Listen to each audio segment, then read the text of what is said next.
Yo, what's going on, y'all? We're back for another weekly update video of your EMF franchise. We are going to be going over week 11, starting with the Bengals versus the Raiders.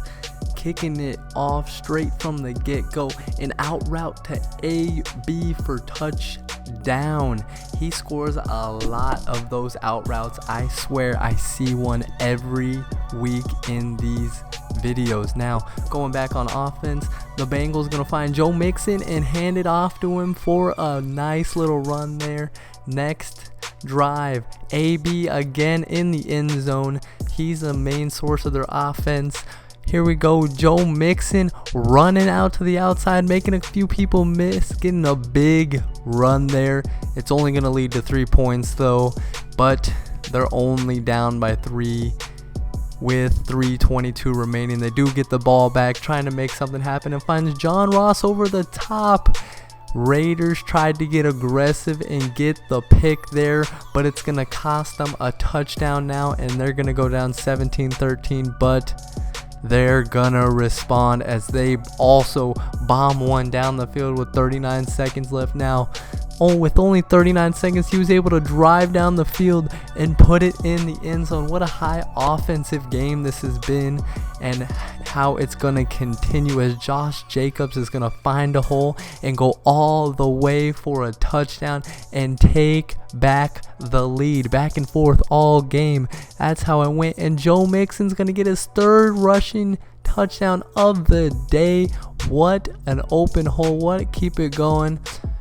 But once again, they don't play deep defense, and it cost them as the Raiders are going to take back the lead. And then the next drive, they're going to end up losing the lead again as the Bengals are going to go up here. Raiders trying to get the lead back and just give it to Jacobs as they do that. Minute 55 left. Andy Dalton trying to get this offense going and throws a pick, but the lineman forces the fumble and he's able to pick the ball up, and they got lucky there as the next play, it would result in a big play there that's gonna set them up pretty good with a minute 40 left. Andy Dalton's going to try and find someone back of the end zone. What a missed opportunity by the Raiders there, as he was right in front but wasn't paying attention good enough. And on this 2nd and 21, what a catch, setting him up. Going to try and come back, but on the next play, not able to get anything there. So hopefully this fourth, they can get something going, get the first down at least, and they get nothing, and it's a pick. And the Bengals are going to edge this high offensive scoring game out, winning this game 45-41. What a game for that. Now we're going to head over Ravens versus the Texans, and this was also a good one, as it's going to start out with a nice dot to Will Fuller, which is going to lead to the easy pitch out walk-in touchdown for the Texans. Good offense. Here we got Lamar Jackson dropping back, finding his halfback on the halfback screen, and he's going to go untouched into the end zone. Very easy play there. Here we go. A couple drives later in the second, Mark Ingram's going to get a huge run, break a couple tackles, and they're just going to give the ball back to him on this next play, and he's going to get in for a touchdown, and they're up. Here, what a user play. He read the RPO to perfection. There was not anything more he could have done perfect on that time, as Reed is going to take this one 97 yards to the end zone. Next drive, go after halftime, finding someone open in the corner. What a dot on the turnaround 360 throw, as Lamar Jackson was able to get it off. A little while longer, he's going to just bomb one over the top, and nobody was there. And that's going to be an easy touchdown, as they're going to go up 28-14. Here we go, 4th and 2. Tricky situation here. They need to make something happen. And a missed play by the Ravens defense, as he was all over him, and he's able to get the play off, and then a little while longer, bombs one. Will Fuller is going to break 2 tackles and get in, and we have a tie ball game. 4th and 2. Minute 40 left. This could cost him the game if he doesn't get this, because he's on his own 28-yard line. He's making a couple reads, trying to make sure that this is correct, that this is what he wants to do, and he gets a wide open receiver down the middle. He took the risk, and it pays off, as they're gonna get that nice touchdown over the top and the victory, winning this game 35-28 over the Houston Texans. What a game. Now hopping over Lions versus the Cowboys. Getting into the Stafford's going to drop back and find a nice dot across, but defensively they should have been able to make something happen, but they didn't. And it continued as he scores on the same route the next play. Here we go, driving, trying to make something happen. Gets down to about the 8-yard line, and they're going to take the commanding 21-0 lead now. Cowboys trying to make something happen here before he goes into half, and has a wide open receiver deep, and that is Amari Cooper, his star receiver, making a play every single week. Now hopping in late in the 3rd quarter. Not a very offensive game, but it kept going. Again, Amari Cooper's going to make the play on the ball, coming back to it, and we have a 21-14 game. Again, over the top. I don't know what it is with all these deep routes, but an open receiver makes it. Here we are, 4th quarter, 5 minutes, finds a dot over the field. It's gonna be close, as now it is 4th and 2. They need to make a play, and they do find the out route there, a little there, and it's gonna lead to 3 points, as they're gonna be up 24-21 with 21 seconds. There's plenty of time left for them to come back.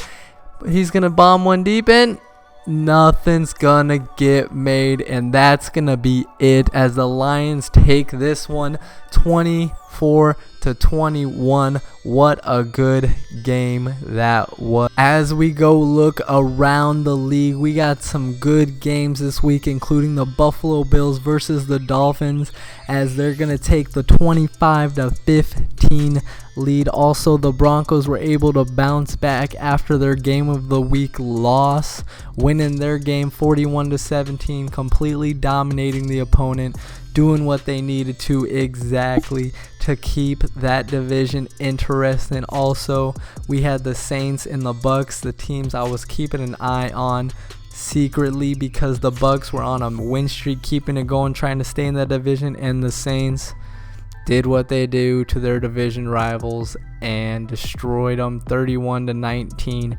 making it to where the Bucks are it's gonna be tough for them to come back into the hunt.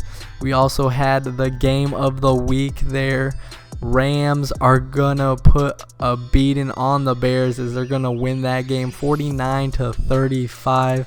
We had some really good games this week, and we also had a couple blowouts, but it is keeping the divisions interesting, as we're gonna go check out the AFC here.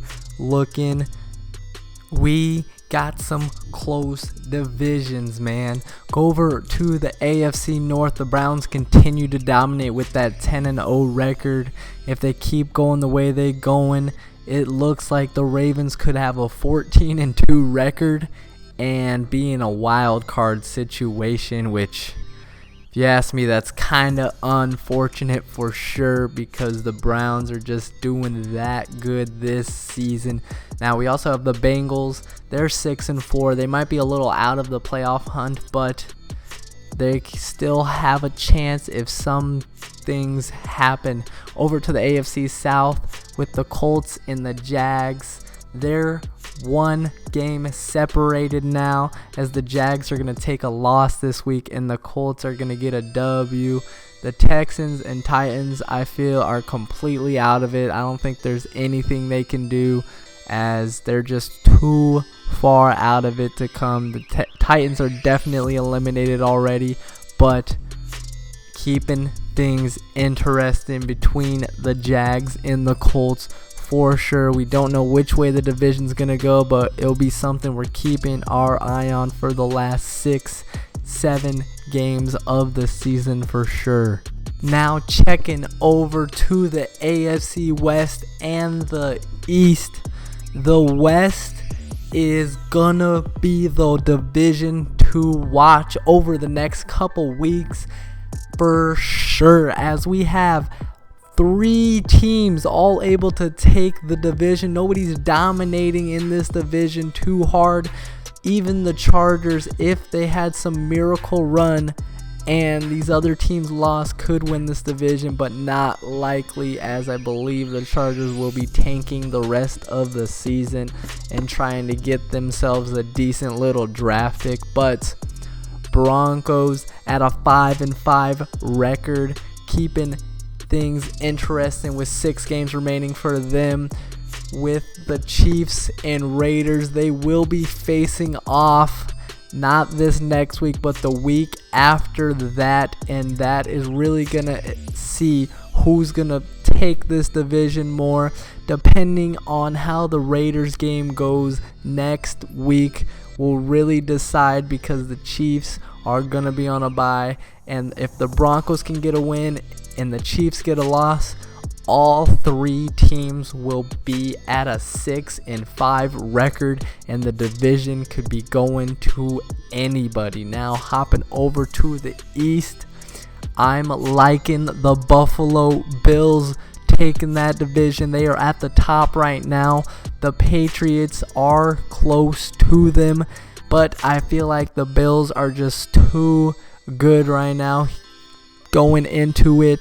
Dolphins and Jets are definitely out of the playoff hunt, but you never know. But I think for sure Bills are going to be winning that division, and the AFC West is what you want to be watching for the next few weeks to come, as we are down to 6-7 games left for each team, and it is just so close of a division. Now hopping over to the NFC side, checking in, the Lions are gonna take back the division lead, as the Bears are gonna lose the game of the week this week, and that makes that division even more heated than it already is, as the Lions and Bears have been going back and forth through the last couple weeks.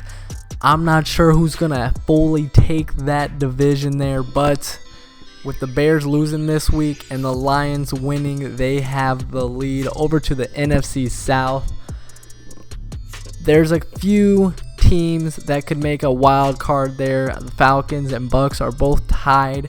They could try and shoot for the NFC wild card, but the Saints are taking that division 100%, as they have shown their dominance throughout the season.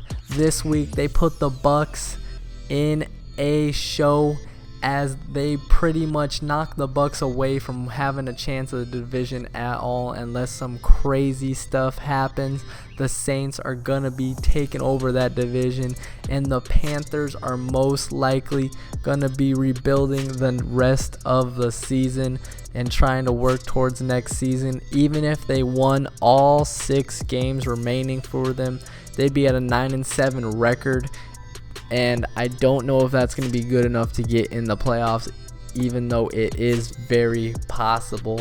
Now checking over to the West and the East, we have 2 divisions that are more on the blowout type of thing.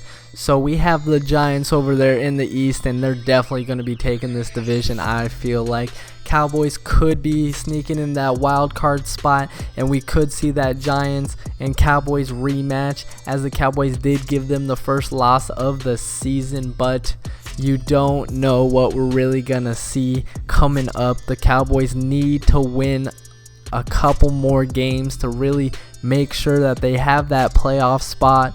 And on the West side, we have the Rams and 49ers. I think the Rams are just too dominant right now. I think they might end up taking this division for sure. But the 49ers are close there, and they could be sneaking themselves into a wild card spot depending on how the rest of the NFC goes. But I'm thinking the Rams are going to take this division, and the Giants will be taking the East as the weeks to come. Now, if we hop over to look at how the playoffs could be if it ended today, from the look of it, it looks like the Browns are going to be taking that #1 spot and have home field advantage throughout the playoffs.